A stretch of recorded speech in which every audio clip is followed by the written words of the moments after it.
Welcome back to my channel. இன்றைக்கி நம்ம என்ன ரெசிபி பார்க்க போனால் சாமையில் உப்புமா எப்படி செய்யணும் பார்க்க போகிறோம். சாமையை ஒரு ½ அன் ஹவருக்கு முன்னாடி ஊற வச்சு எடுத்துக்கணும். ஒரு பெரிய வெங்காயம், 2 வரமிளகாய், கொஞ்சமாக கருவேப்பிலை, ஒரு தக்காளி எல்லாமே பொடியாக நறுக்கி எடுத்து வச்சுக்கோங்க. இப்போ ஸ்டவ் ஆன் பண்ணி குக்கர் அடுப்பில் வச்சுக்கோங்க. குக்கர் ஹீட் ஆனதுக்கப்புறமா ஒரு 2 ஸ்பூன் எண்ணெய் சேர்த்துக்கோங்க.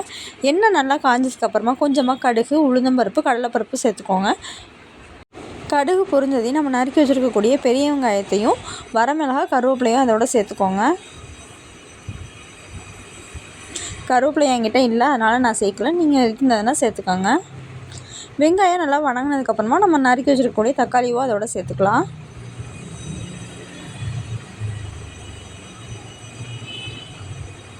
இப்போது கொஞ்சமாக உப்பு, கொஞ்சமாக மஞ்சத்தூள் சேர்த்துக்கோங்க. இந்த தக்காளி கொஞ்சம் நல்லா வணங்கி வரட்டும். இதில் 1 கிளாஸ் சாமை எடுத்திருந்தேன். இதில் 3 கிளாஸ் தண்ணி வச்சோம்னா சரியாக இருக்கும். இப்போ தண்ணி நல்லா கொதிஞ்சதுக்கப்புறமா நம்ம சாமையை நல்லா அலசிட்டு அது கூட சேர்த்துக்கலாம். சாமையை சேர்த்ததுக்கப்புறமா உப்பு சரியாக இருக்குதான்னு பார்த்துட்டு பத்தலைன்னா கொஞ்சம் சேர்த்துக்கோங்க. இந்த மாதிரி கொதிச்சதுக்கப்புறமா குக்கரை மூடி 3 விசில் விட்டு இறக்குனோம்னா சாமை உப்புமா ரெடி ஆகிடும்.